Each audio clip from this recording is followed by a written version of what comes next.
बिस्मिल्लाहिर्रहमानिर्रहीम। अस्सलाम वालेकुम। अच्छा बच्चों, ब्रांच अकाउंटिंग को अब जरा सा ब्रेक लगा के खत्म करते हैं जल्दी जल्दी।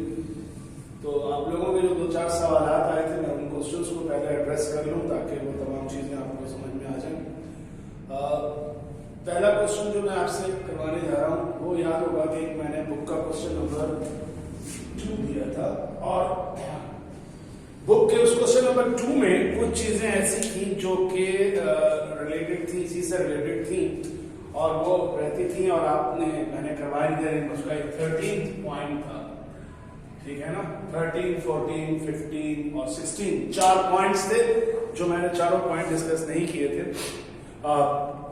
देखो, इसमें 13 पॉइंट को मैं आपको जरा एक्सप्लेन कर दूं, जो कि क्वेश्चन नंबर 2 था। सही कह रहा हूं? हाँ, ठीक है। जो आपके नोट्स हैं उसके अंदर, जैसे कि आपको शुरू में मैंने एक बात बताई थी कि, और एक दफा जो दो चार सवाल भी आप बच्चे पूछते हैं, तो जैसे जुनैद का सवाल था, जवाब का सवाल था, उस सवाल को मैंने एड्रेस करते हुए जवाब भी दिया था कि याद रखो कि ब्रांच अकाउंटिंग के बहुत सारे अलग अलग फेजेस हैं, बहुत सारे उसके अलग अलग अंदाज हैं रिकॉर्डिंग के, लेकिन उनमें से चंद अंदाज में से जो हम बात पढ़ते हैं तो उसमें से दो चीजें होती है, जैसे कहा तो दो हिसाब में कहते हैं कि ब्रांचेस सेंट्रलाइज रिकॉर्डिंग या डिसेंट्रलाइज रिकॉर्डिंग, या डिपेंडेंट या इंडिपेंडेंट। बेसिकली होता यह है कि ब्रांच को बहुत सारी दफा आप हेड ऑफिस ये अलाउ नहीं करता कि वो ज्यादा चीजों को रिकॉर्ड कर सके। अब ये मुख्तलिफ डिग्री है, मुख्तलिफ वो है। मसलन कभी ऐसा होता है कि फिक्स एसेट्स अगरचा इस्तेमाल तो ब्रांच में हो रहे होते हैं, लेकिन उनकी जो रिकॉर्डिंग है या उनकी जो कहना चाहिए कि बुक्स में है वो हमेशा हेड ऑफिस की बुक्स में रिकॉर्ड होते हैं, ब्रांच के अंदर वो रिकॉर्ड नहीं होते। वो इसी हिसाब से पहले जरा समझते सुनते जाओ ताकि समझ सको। तो इसमें जो 13 पॉइंट है वो यही है कि furniture purchase by branch, question number 2 की बात कर रहा हूं, उसका 13 point furniture purchase by branch, मगर आगे ब्रैकेट में लिखा है company policy to record fix asset in head office. अब हम यहां पर क्या कहा मैंने, एक सेंट्रलाइज ब्रांच और डिसेंट्रलाइज। डिसेंट्रलाइज जैसे मैनेजमेंट में आपने पढ़ा होगा ना कि डिसेंट्रलाइजेशन होती है मैनेजमेंट की, इसी तरह इसमें अकाउंटिंग में भी है। डिसेंट्रलाइज ब्रांच अगर एक है तो उसने फर्नीचर परचेज किया है तो सादा तौर पे वो अपने पास एंट्री ही बनाएगी। क्या बनाएगी कि फर्नीचर को डेबिट कर देगी, कैश या अकाउंट पेएबल जो भी है वो क्रेडिट कर देगी। कब? अगर एक डिसेंट्रलाइज ब्रांच है।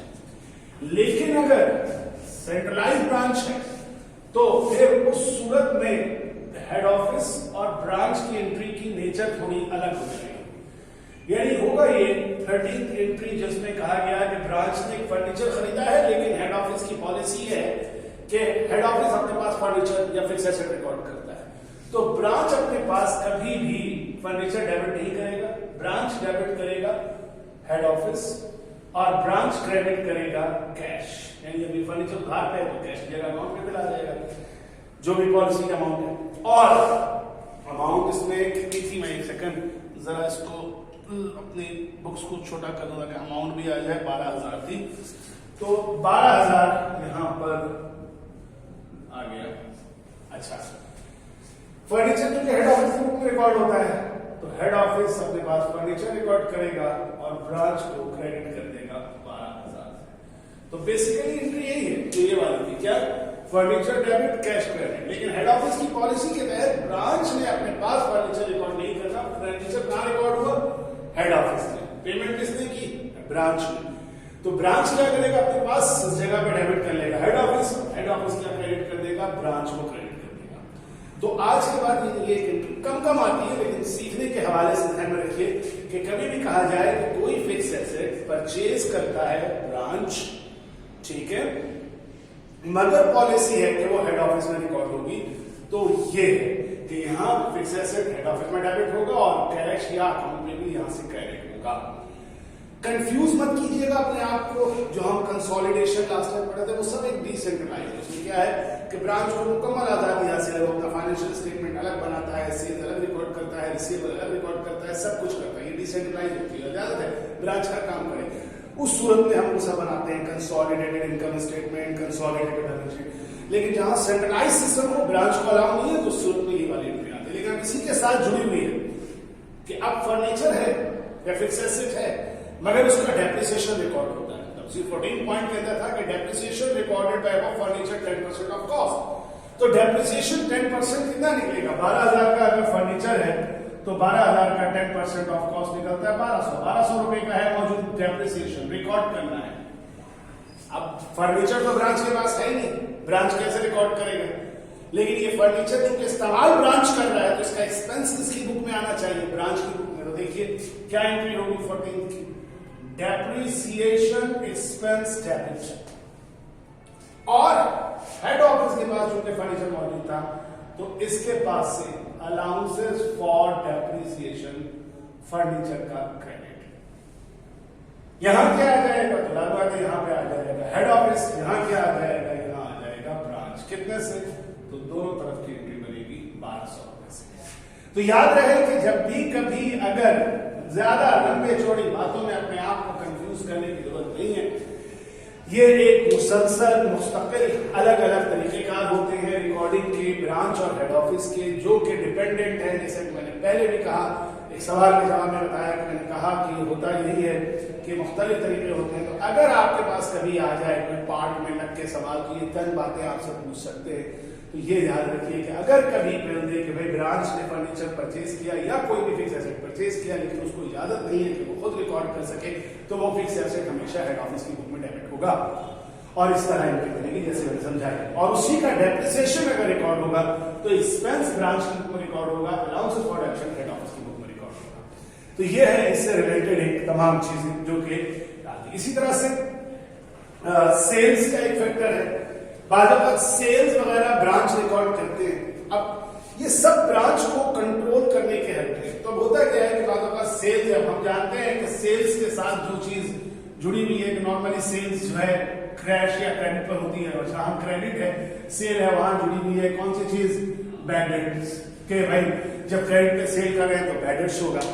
अब हेड ऑफिस फिर चाहता है कि वो ब्रांच को सेल करे या ब्रांच को मर्चेंडाइज दे, सेल करे, लेकिन ब्रांच को इजाजत नहीं है कि ब्रांच खुद से अपने अकाउंट को राइट ऑफ करो। या दूसरे लफ्जों में ये कह लो कि ब्रांच को ये इजाजत नहीं दी जा रही है, ब्रांच के ऊपर एक नजर रखी जा रही है कि ब्रांच जब सेल करता है तो उसमें से कितने पैसे वो रिसीव करता है, कितने राइट ऑफ करता है। हेड ऑफिस उस पर अपना कंट्रोल रखना चाहता है। तो हेड ऑफिस क्या कहता है कि ठीक है तुमने सेल की है, किस पर की है? क्रेडिट पे की है, क्रेडिट पे की है, तो उसके ऊपर साल के आखिर में क्या रिकॉर्ड होगा? बैड डेट रिकॉर्ड होगा।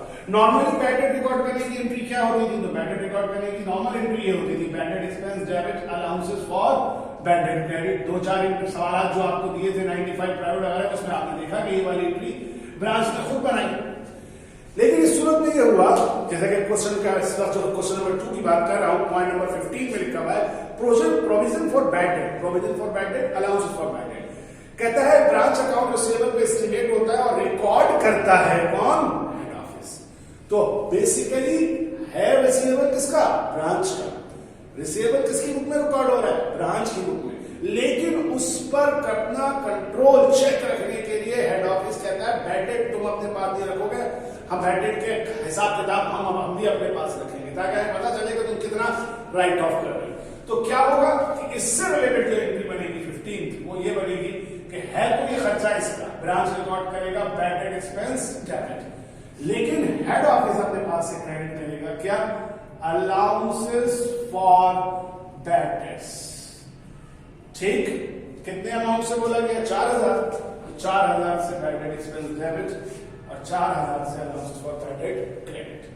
क्या होना चाहिए? तो यहां ये रहेगा हेड ऑफिस क्रेडिट 4,000 से और यहां ये डेबिट कर देगा ब्रांच डेबिट 4,000 से। अब ये एंट्री बन गई साल के आखिर में।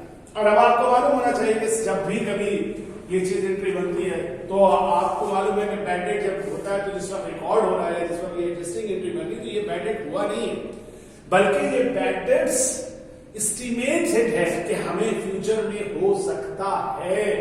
तो फ्यूचर में जब बैड डेट अगर हो जाता है तो उसकी एक्चुअल एंट्री होती थी रिटर्न ऑफ की एंट्री, कि कैसे रिटर्न ऑफ होगा।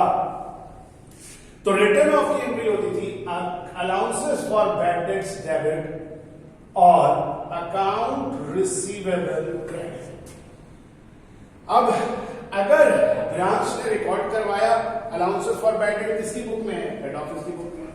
कल को ब्रांच को एक्चुअल में कुछ राइट ऑफ करना पड़ गया तो ब्रांच राइट ऑफ करना चाहता है कि वो रिसीव नहीं होगा बुक रिसीवेबल, तो वो नॉर्मली एंट्री ये वाली थी, अलाउंसेस फॉर बैड डेट और अकाउंट रिसीवेबल क्रेडिट। लेकिन अलाउंसेस फॉर बैड डेट किसकी बुक में है? हेड ऑफिस की बुक में। तो हेड ऑफिस अपने पास 16 पॉइंट में डेबिट करेगा allowances for bad debts debit और अकाउंट रिसीवेबल क्रेडिट होगा किसकी बुक से? ब्रांच की बुक से। और करस्पॉन्डिंगली इधर क्या आ जाएगा? Head office. इधर क्या आ जाएगा? ब्रांच। और कितने का राइट ऑफ है? 2500 से ही बन जाएगा। तो ये 2-3 एंट्रीज ऐसी हैं, मैं फिर दोहरा दूं, मैं फिर रिपीट कर दूं कि याद रख सकते कि ये कोई बहुत फुल फ्लैश क्वेश्चन नहीं मिलेगा, ये सिर्फ ऐसे ही चेक करने को है, क्योंकि यहां पर आपको बहुत ही इंट्रोडक्टरी लेवल का, इनिशियल लेवल की चीज सिखाई जा रही है। और जब इनिशियल लेवल की चीज सिखाई जा रही है तो वहां पर सिर्फ एक बनाना चाहते हैं कि भाई ब्रांच और हेड ऑफिस आपस में ट्रांजैक्शन को रिकॉर्ड करते हुए कभी सेंट्रलाइज सिस्टम और डिसेंट्रलाइज सिस्टम में काम करते हैं। ज्यादातर सवालात हमारे पास बढ़ाते हुए डिसेंट्रलाइजेशन के आते हैं, क्योंकि वो सीधा अमल होता है, सीधा प्रोसेस होता है। लेकिन कभी कभी माजी में भी 1-2 दफा पूछे गए हैं जहां पे वो आती है, रेसिप्रोकल एंट्रीज आती है तो उनमें कभी कभी ये दे देते हैं। तो जस्ट फॉर इंफॉर्मेशन ये आपको बता दी जा रही है कि इस तरह से ये चीजें होंगी, इस तरह से ये एंट्रीज बनेगी। लेकिन काइंडली ज्यादा इस पर दिमाग लगा के अपने आप को कंफ्यूज मत कीजिएगा। अगर कभी आए तो ये इस तरह से होगा। इन दोनों में डिसेंट्रलाइज नहीं है, एक सेंट्रलाइज सिस्टम है जिसमें हेड ऑफिस अपने ब्रांच पर कंट्रोल रखना चाहता है और उसके लिए ये सारा काम सरंजाम दे रहा है। ठीक है, तो यहां तक इसके ऊपर जान लीजिए अच्छी तरह से। इसके बाद आगे बढ़ते हैं और कुछ और सवालात जो आप लोगों के हैं उनको बताते हैं। ओके, अब मैं एक सवाल जो पहले पूछा गया था 2006 प्राइवेट है, ठीक है, इस क्वेश्चन को आपके सामने लेके चल रहा हूं, पहले करवा रहा हूं। अगर चलिए 2006 प्राइवेट का ये क्वेश्चन सिंपल क्वेश्चन है, क्वेश्चन नंबर 1 है, ठीक है। ये सवाल पूछा गया था इसके बारे में कि ये बता दीजिएगा, ये करवा दीजिएगा। देखो ये क्वेश्चन ये तमाम जो है इन क्वेश्चंस के अंदर सबसे बड़ी जो स्किल आपको रिक्वायर्ड है सॉल्व करने के लिए वो है कि इसको बहुत तवज्जो से पढ़ना है। यानी कि यूं कह लीजिए कि इसको सिर्फ समझते हुए पढ़ता है, हालांकि कोई बहुत मुश्किल लफ्जी नहीं है, मतलब लफ्जों का बड़ा इस्तेमाल है, वर्ड्स बहुत ज्यादा यूज किए गए हैं। तुम्हारा सबसे बड़ा जो एक होना चाहिए इसमें अमल दखल वो ये कि भाई किस तरह से हम इन तमाम लफ्जों को, इन वर्ड्स को यूज करें, पढ़ें, कहाँ रुकना है, कहाँ पॉज देना है, कहाँ, तब अगर आपको बहुत आराम से समझ में आ जाएगा। मैंने बार बार अपने दोहराता हूं कि दरअसल ये सब सवाल ज्यादातर जब किसी अमेरिकन बुक से उठाए जाते हैं तो उन बुक्स में जो तफसीलात है वो बड़ी ज्यादा होती है। तो अगर आप देखें तो सवाल और रिक्वायर्ड भी थोड़ा सा इस सवाल का ऐसा है जो कि कंफ्यूज करेगा। ये सवाल शुरू होता है और आपसे स्टार्टिंग में ये बात करता है कि auto parts company operate several sales and service outlet, outlet कहते हैं ब्रांच को, ठीक है ना, आउटलेट यानी branches throughout the Karachi. इनके बहुत सारे आउटलेट्स थी, ब्रांचेस थी कराची के अंदर। A decentralised accounting system is used by each branch. देखिए अभी मैंने आपसे ये लफ्ज इस्तेमाल किया था सेंट्रलाइज और डिसेंट्रलाइज, यहाँ पे भी वही लफ्ज इस्तेमाल हो रहा है, लेकिन वो डिसेंट्रलाइज इसका मतलब है कि ब्रांच को मुकम्मल आजादी है कि वो अपनी तमाम तरह के अकाउंट्स बुक्स के अंदर फिक्स एसेट हो, रिसीवेबल्स हो, सब चीजें वो बिल्कुल सेपरेटली अपनी बुक में रिकॉर्ड करे। कंप्लीट अकाउंटिंग ब्रांच में मेंटेन हो रही है। वैसा वाली बात नहीं है जैसे अभी हमने डिस्कस की है। कहने लगा at the end of November 2006, नवंबर के इख्तिताम यानी 30 नवंबर को the following reciprocal account appear in the accounting record of Haidri branch and head office. यानी एक हैदरी ब्रांच है और हेड ऑफिस है, आप लोगों से नादान से करीब तरीन हैदरी ब्रांच है, कभी विजिट कीजिएगा इसके। तो ब्रांच का रिकॉर्ड है कि हेड ऑफिस का क्रेडिट बैलेंस है 17,970, और मैं लिख लेता हूं बल्कि बोर्ड पे ताकि थोड़ा सा डिस्कशन में आसानी रहे कि ब्रांच की बुक में, ब्रांच के रिकॉर्ड में, यानी ब्रांच के रिकॉर्ड का मतलब है कि ब्रांच की बुक्स में आपको जो हेड ऑफिस का अकाउंट नजर आता है उस अकाउंट का बैलेंस है 17,970 रुपए। और आप जानते हैं कह रहा है वो क्रेडिट बैलेंस। तो ये भी आपके लिए कोई अनोखी बात नहीं होनी चाहिए। आपको पता है ब्रांच की नेचर के लिए हेड ऑफिस की नेचर जो होती है वो कैपिटल की होती है और कैपिटल का बैलेंस क्रेडिट में होता है। इसी तरह हेड ऑफिस की बुक के अंदर जो ब्रांच का अकाउंट है उसका बैलेंस बताया जा रहा है कि 17,210 है और ये डेबिट बैलेंस है, इसलिए भी कोई ऐसी हैरानगी नहीं होनी चाहिए। ये सब बातें आपको शुरू में बताई जा चुकी है कि डेबिट बैलेंस क्यों है। अब आपको यहीं पे आगे जाने से पहले ही आपको मालूम होना चाहिए कि ये दोनों बैलेंसेस किस तारीख के हैं। तो ये दोनों बैलेंसेस हैं नवंबर के एंड यानी नवंबर की 30th के। अब नवंबर की 30th का अगर ये दोनों बैलेंसेस है तो ये two balances should be the same, but देखिए तो इसका मतलब है कि ये दोनों सेम नहीं है, नहीं आ रहे हैं, नहीं थे। तो भाई क्या हुआ, कोई ना कोई डिस्क्रिपेंसी है, कोई ना कोई मिस्टेक्स है, कोई ना कोई हमारे पास गड़बड़ है। यही बात आगे वो कहने लगे, क्या कहने लगे, the reason for this discrepancy in the amount shown in to account is that the branch net income for November 1800 and cash deposit made by the branch to the account of head office इतना have not been recorded by the head office. यानी उन्होंने बताया कि ये नवंबर की 30 तारीख को इन दोनों का बैलेंस ये है और इसी तारीख में इन दोनों के जो बैलेंसेस फर्क आ रहे हैं उसके पीछे दो रीजन हैं। एक रीजन ये है कि ब्रांच की नेट इनकम जो नवंबर की थी 1800 रुपए और cash deposited made by branch to the account of head office not recorded by the head office, यानी ब्रांच का प्रॉफिट 1800 रुपए और ब्रांच की तरफ से डिपॉजिट किया गया कैश कितना रुपया, 1040 रुपए। ये दोनों ट्रांजैक्शन हेड ऑफिस की बुक में रिकॉर्ड नहीं किए गए हैं नवंबर 30 को, ठीक है। अब यहां पे आके रुक जाए और फिर यही बात को लेकर आप क्या करिए, आप देखिए सवाल का रिक्वायर्ड ए क्या कह रहा है, record the transaction listed above in the account of Haidri branch. याद रहे कि अब ये दोनों चीजें कहां रिकॉर्डेड नहीं है, हेड ऑफिस में। ब्रांच की बुक में हेड ऑफिस के अकाउंट में तो ये दोनों चीजें क्या हो चुकी हैं, रिकॉर्ड हो चुकी हैं, लेकिन यहां हेड ऑफिस की बुक में ये चीज रिकॉर्डेड नहीं है।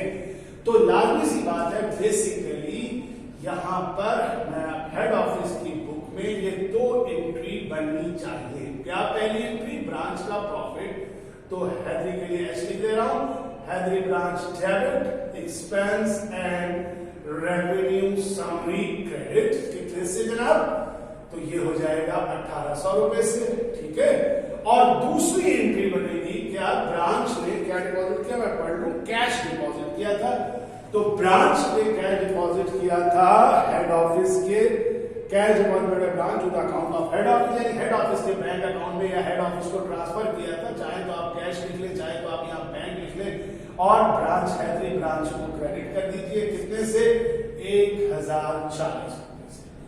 अब ये दोनों चीजें रिकॉर्ड होगी, यानी ये दो एंट्रीज बन गई है, जो एंट्रीज आपके पास मौजूद है और आपने ये दोनों एंट्रीज रिकॉर्ड करनी है। लेकिन चूंकि अब अगर आप दिखाते हैं तो ये एंट्री आप दिखाना चाहें दिखा दें, लेकिन चूंकि सवाल के रिक्वायर्ड में उन्होंने तुमसे ये एंट्री नहीं मांगी, उन्होंने तुमसे रिक्वायर्ड में ये कहा कि तुम क्या करो, रिक्वायर्ड ए में कि तुम हेड ऑफिस की बुक में ब्रांच के अकाउंट में ये चीजें लिस्ट डाउन कर दो। ये हेड ऑफिस बुक हो गया और ये हो गया आपका हैदरी ब्रांच अकाउंट। तो हैदरी ब्रांच अकाउंट नवंबर की 30 को क्या बैलेंस शो कर रहा था, तो नवंबर की 30 को ये बैलेंस शो कर रहा था 17,210। अब अगर मैं इन दोनों एंट्री की पोस्टिंग करूं तो पहली एंट्री में 1800 से ये डेबिट होगा और दूसरी एंट्री में ये कैश डिपॉजिट की वजह से 1040 से क्रेडिट हो जाएगा। और इस पोस्टिंग के बाद मैं अगर इसका बीडीसीडी परफॉर्म करूं तो जनाब 17,210 प्लस 1800 टोटल बनता है 19,010 इस तरफ इधर भी बनेगा 19,010, लेकिन जितना कम है उधर CD balance carry down 1040 minus कर दूं तो ये आ गया मेरे पास 17,970 और यही है बीडी बैलेंस 17,970। चेक करो कि ये वही बैलेंस है जो यहां ब्रांच की बुक में था हेड ऑफिस के अकाउंट में। तो क्या बात समझ में आई कि हमें बेसिकली ये बात या ये काम सिर्फ नवंबर 30 तक करना था। यहां पर अगर इस चीज को वैसे बात दिखाने के लिए बात बराबर हो गई है, दोनों के अकाउंट में बैलेंस बराबर है, ये पहला रिक्वायर्ड आपके सामने खत्म हो जाता है जिसमें आपने नवंबर 30 तक का तमाम काम कर लिया, नवंबर 30 को रुक गए। ठीक है, तो दैट इज माय पॉइंट कि इस सवाल का रुक के समझना जरूरी है।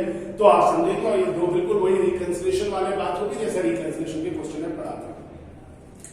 अब अगर आप आगे पढ़ें तो फिर कहने लगा both the branches and the head office usage a perpetual inventory system, और अब आ रहा है ड्यूरिंग दिसंबर 2006। सोचिए ये कहां थे, नवंबर में थे, ये सारी चीजें नवंबर के अंदर खत्म हो चुकी। अब हम दाखिल हो गए हैं कौन से महीने में, नेक्स्ट रिक्वायर्ड में दिसंबर के महीने में दाखिल हो गए और अब दिसंबर के महीने में नॉर्मल कुछ ट्रांजेक्शन दी गई है डेट के हिसाब से, और फिर इन्हीं ट्रांजेक्शन को आपने रिकॉर्ड करना है। अगर आप रिक्वायर्ड बी चेक करें तो यही कह रहा है record the two transaction related table के बी रिक्वायर्ड देखिए, record the two transaction related to the month of November and all transaction for the December in the account of head office. बल्कि फिर आपने ये भी शो कर दीजिए क्योंकि यहाँ सेकंड रिक्वायर्ड में उन्होंने इसको रिकॉर्ड करने का कह दिया है, तो ये मैं यहाँ पर नवंबर की भी ये दो एंट्री यानी हेड ऑफिस बुक के अंदर ये एंट्री भी आपको शो करनी होगी। ठीक है ना, बी रिक्वायर्ड ए में खाली डी नॉर्मल आ रही है, लेकिन बी में आप समझिए आपने नवंबर की है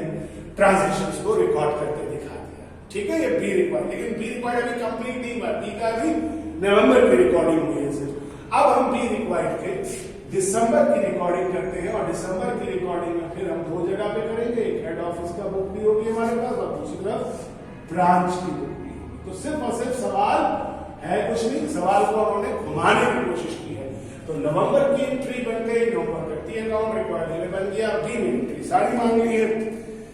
पढ़ते हैं क्या है ट्रांजेक्शन। दिसंबर 6 को head office shift auto parts to Haidri branch 7,250, debit inventory account on branch book, credit inventory account on head office book. अब एक चीज आपने शुरू में पढ़ी कि the head office uses perpetual inventory system. तो आपको याद होगा कि मैंने आप शुरू में ही बताया था कि अगर सिर्फ परपेचुअल होता है तो एक अकाउंट इस्तेमाल होता है, कौन सा, मर्चेंडाइज इन्वेंट्री, वो send to branch and receive from, इतना बड़ा लंबा चौड़ा लिख सकती है। तो दिसंबर की जो तारीख है पहली 7 तारीख है 6 तारीख है 6 को आपने हेड ऑफिस ने इन्वेंट्री भेजी ब्रांच को, वो हैदरी ब्रांच को डेबिट करेगा और अपने पास क्रेडिट करेगा मर्चेंडाइज इन्वेंट्री। हैदरी ब्रांच जो है वो अपने पास 6 तारीख को डेबिट करेगी मर्चेंडाइज इन्वेंट्री डेबिट और हेड ऑफिस क्रेडिट। और कितनी अमाउंट है जनाब, 7,250। अब यहां पे जो लिखा हुआ है उन्होंने, आप उससे आगे उन्होंने यही लिखा था जब ये बात कही थी, क्या लिखा था देखिए, कह रहे थे ना उसी 6 पॉइंट में, debit inventory account on branch book, बोलो डेबिट ही किया है ब्रांच की बुक में inventory account, and branch book and credit inventory account, head office book inventory account credit किया। तो ये कोई ऐसी बात अनोखी नहीं है, अगर तुम नहीं ये नहीं भी लिखते तो हम यही काम करना था, क्योंकि मालूम है परपेचुअल की सूरत में सिर्फ इन्वेंट्री का अकाउंट इस्तेमाल होता है। ये बात मैं आपको पहले भी सिखा चुका हूं और अभी भी आपके पास मौजूद है, बता दी है मैंने, और ये आपको क्लियर होनी चाहिए। फिर 6 तारीख के बाद 12 तारीख को उन्होंने कहा कि ब्रांच ट्रांसफर करता है 4,950 from its bank account to the bank account of the head office. दिसंबर की 12 तारीख को ब्रांच ने ट्रांसफर किया इतने पैसे बैंक टू बैंक। मैंने भी कहा था कि अगर यहाँ चाहो तो यहाँ पे भी कैश की जगह जैसे कह सकते थे बैंक, तो यहाँ पर और वादा कर दिया कि बैंक है। तो 12 तारीख को ब्रांच से ट्रांसफर हो रहे, ब्रांच ने ट्रांसफर किए हैं इतने पैसे हेड ऑफिस के अकाउंट में, तो ब्रांच अपने पास डेबिट करेगा हेड ऑफिस और क्रेडिट कर देगा बैंक का अकाउंट 4,950। पता नहीं फिगर उसमें लिख देंगे है, और इधर क्या आएगा, बैंक डेबिट और ब्रांच का अकाउंट क्रेडिट 4,950 ठीक है, मुझे कोफ्त आती है खाम वखा 950 450 की फिगर बनाने में लिखते हैं भाई, एंट्री मांग रहे हो ना, एंट्री बना दो, फिगर्स राउंड लिख दो ताकि लिखने में भी आसानी रहे, बोलने में भी आसानी रहे। 19 तारीख को branch return shop supplies costing 610 to the head office. Shop supplies are recorded in the shop supplies account in the both sets of account. जिस तरह मर्चेंडाइज शिफ्ट होता है इसी तरह सप्लाईज है, आप जानते हैं, office supplies, shop supplies, store supplies, factory supplies. अब वो ब्रांच को भेजता होगा हेड ऑफिस, इस वक्त इतनी तफसीली लिखने वाला है कि अगर रिटर्न कर रहा है तो भेजा होगा हेड ऑफिस ने भी।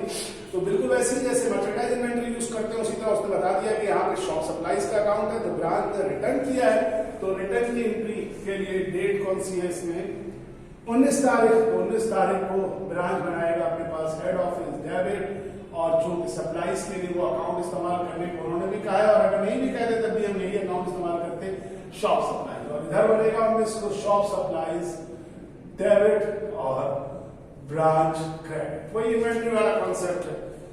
अमाउंट है इसकी कितनी, 610 रुपए, यहाँ पे भी 600 लिख देते, 10 रुपए फजूल लगा के, हाँ ज्यादा जबान को हमारे तक आए।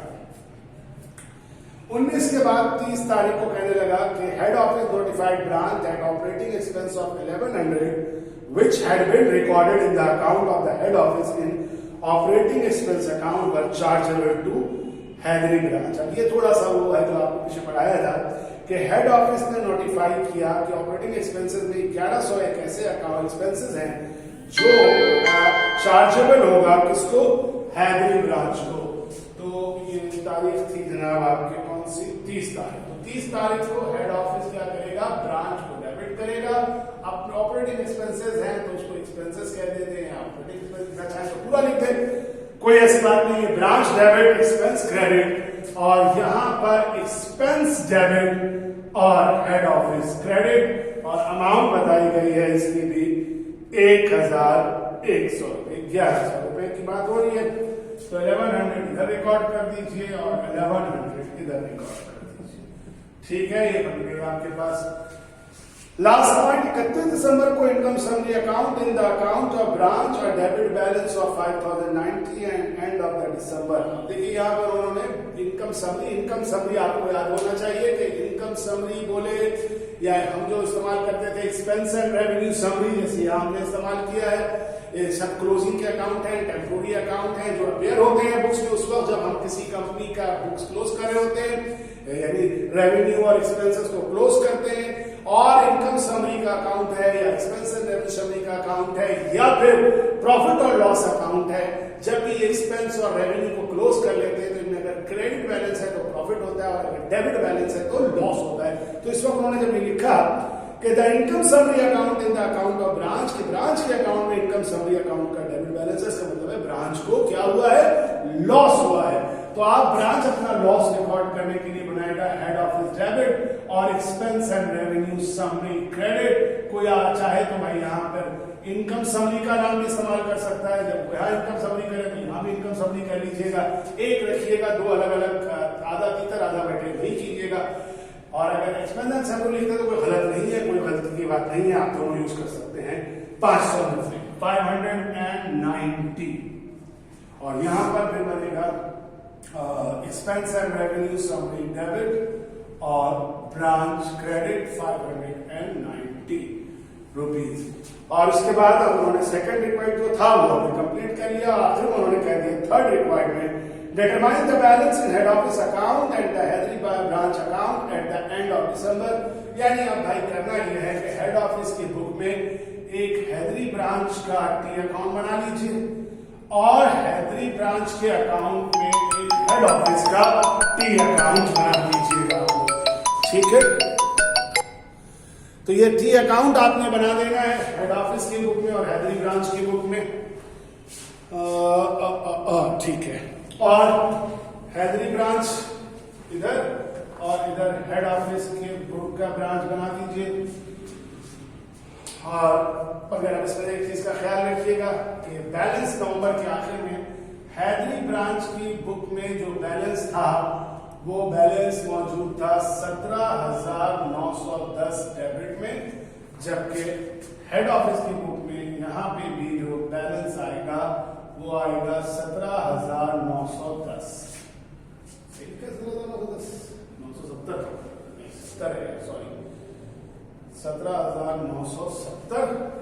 17,970 ठीक हो गया, 10 ऊपर देख लिया। अच्छा अब आपसे जितना कीजिएगा पोस्टिंग कर दीजिए कि 06 को 6 तारीख को बल्कि डेट डाल दीजिएगा कि बैलेंस शुरू का था, ये दिसंबर चल रहा है, तो 06 को डेबिट कर दीजिए 7,250, 12 दिसंबर को क्रेडिट कर दीजिए 4,950, फिर 19 को क्रेडिट कर दीजिए 610, 30 को डेबिट कर दीजिए 1,100, 31 को क्रेडिट कर दीजिए 590।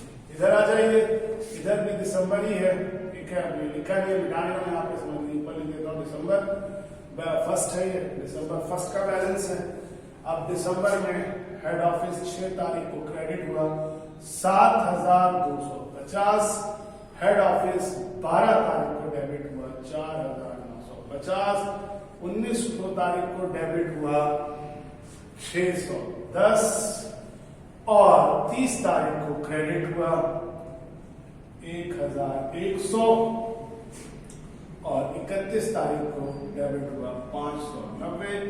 अब आपको सिर्फ इतना सा करना है, इस अकाउंट दोनों को क्लोजिंग डेबिट क्रेडिट करके बैलेंस कर देना है ताकि इस क्वेश्चन का इंतकाल पूर्वलाल अच्छे तरीके से हो सके।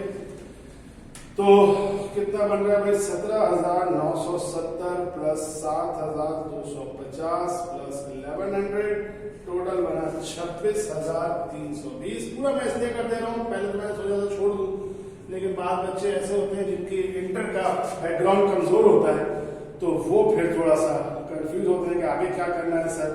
तो मैं कर दे रहा हूँ 17,970, 7,250, 1,100, टोटल बनता है 26,320। इधर भी तो अब यहाँ पर आपको मालूम है कि ये कहलाता है, इस प्रोसेस को जब हम टोटल करते हैं तो ये कहलाता है कास्टिंग। टोटल करना कास्टिंग कहलाता है। कास्टिंग के बाद हम फुटिंग करते हैं। फुटिंग इधर का टोटल तो सही है, इधर कम है, इधर कम होता है, उधर लिखते हैं बैलेंस CD और उसके अपोजिट साइड पे बैलेंस BD। इस क्रॉस को कहा जाएगा फुटिंग एंड के बाद बैलेंसिंग।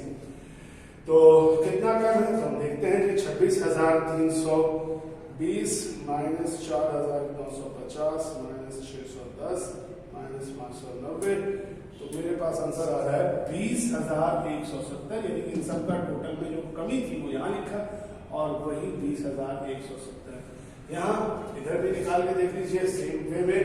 तो इस दफा सीधी इसका इधर आएगा, ठीक है, क्योंकि सारी पोस्टिंग सेम है, सेम वैल्यूज आएंगी और इधर आएगा बैलेंस BD 20,170।